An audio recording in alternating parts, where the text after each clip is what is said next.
স্বাগতম, শুভেচ্ছা। আজকের ভিডিও শুরু করার আগে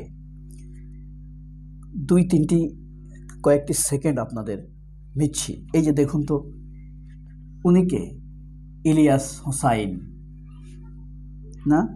উনি কে? খালেদ মহিউদ্দিন। একটু ভাবুন তো। প্রয়োজনে ভিডিওটা অফ করুন, প্রয়োজনে বন্ধ করে দিন, পজ করুন, মিউট করুন। ভাবুন তো, এই দুইজনের মধ্যে জনপ্রিয় কে? বলতে পারবেন?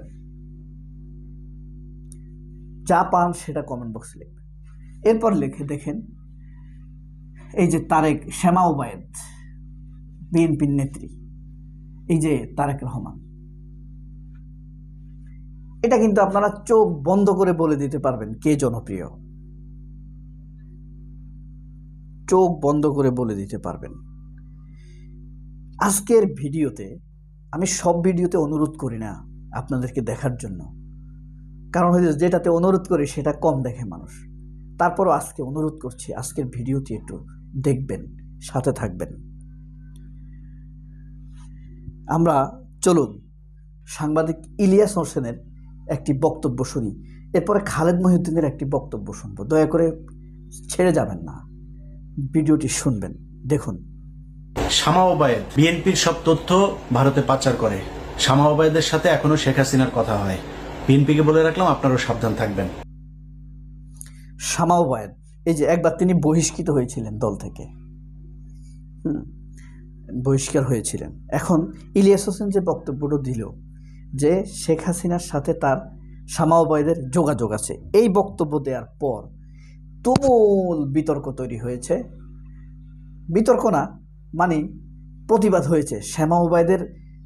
এখন কথা হলো, এই বক্তব্যটা ইলিয়াস হোসেন দেওয়ার কারণে ইলিয়াস হোসেনের বিরুদ্ধে প্রতিবাদ হয়েছে, কিন্তু তারেক রহমানের বিরুদ্ধে যখন আরও খারাপ বক্তব্য দিয়েছে শত্রুরা, মানে বিএনপির শত্রুরা, তখন এসব কর্মীরা কোথায় ছিল সেটা দেখানোর জন্যই মূলত অনুরোধ করেছি। পুরো ভিডিওতে দেখবেন। আসুন শামা ওবায়েদের পক্ষে প্রথম প্রতিবাদটি আমরা শুনি। কথিত সাংবাদিক, অর্থের বিনিময়ে যিনি কাজ করেন, ইলিয়াস আলী। কি বলেছে? ইলিয়াস হোসেন নাকি অর্থের বিনিময়ে কাজ করে। হ্যাঁ, এটা বলছে কে? বিএনপির লোকেরা। অথচ ইলিয়াস হোসেন কি বলছে এটা শুনুন। আমি যদি নাকি কোনো কথা বলি, কথা বিএনপি বা জামায়াতের ক্ষতি করার জন্য না।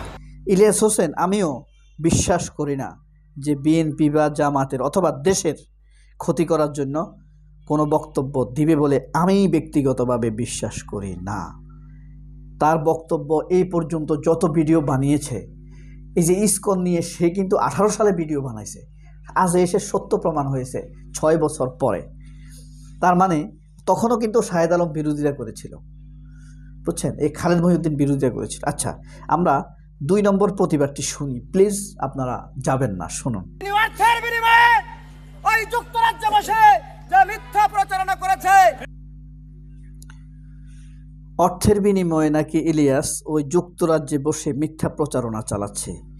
কি মানে এই জোশ কথাবার্তায় তাদের, খেয়াল করেছেন? প্রচুর জোশ। এরপরে দেখেন 3 নম্বর প্রতিবাদটি আমরা শুনি। ইলিয়াস আলী যুক্তরাজ্যে নগরকান্দা শান্তা থানার পক্ষ থেকে, আমি যুব দলের পক্ষ থেকে এর তীব্র নিন্দা এবং প্রতিবাদ জানাচ্ছি। তীব্র নিন্দা এবং প্রতিবাদ জানায়া ঘায়েল করে ফেলছে, মানে পুরা এই ছাত্রদল, যুবদল সব পক্ষ থেকে তিনি প্রতিবাদ জানিয়েছেন।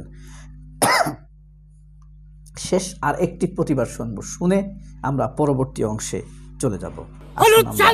এই অংশটি ইলিয়াস আলী কথিত পক্ষ দালালি করে টাকা খেয়ে যে শামা ওবায়েদের নামে ভুয়া তথ্য, মিথ্যা অভিযোগ করেছেন। ইলিয়াস হোসেন নাকি টাকা খেয়ে দালালি করতেছে। বিশেষ হয় আপনাদের? বিশেষ হয়? আমার হয় না। আচ্ছা, যাই হোক, আপনাদের মতামত জানাবেন। তার শেষ অংশ ডুগডুগি বানাবে ইলিয়াসের চামড়া। নামটা বলতে পারে না, ইলিয়াস হোসেন বলে ইলিয়াস আলী। মানে এরা চিনেই না, বিএনপির শত্রু মিত্র জানা। ইলিয়াস হোসেন দেশপ্রেমিক, সে বিএনপির জন্য উপকারী। দেখুন। অবিলম্বে প্রত্যাহার করো, না হলে তোমার গায়ের চামড়া দিয়ে এদেশের মানুষ জুটুকি বাজাবে, এদেশের মানুষ জুটুকি এদেশের বাজাবে। মানুষ ইলিয়াস হোসেনকে কত ভালোবাসে এটা এদের ধারণাই নেই। তারা এই প্রতিবাদ করে এই যে জামায়াত ইসলামের আব্দুল্লাহ মোহাম্মদ তাহের, তার ব্যাপারেও কিন্তু ইলিয়াস হোসেন বলেছে।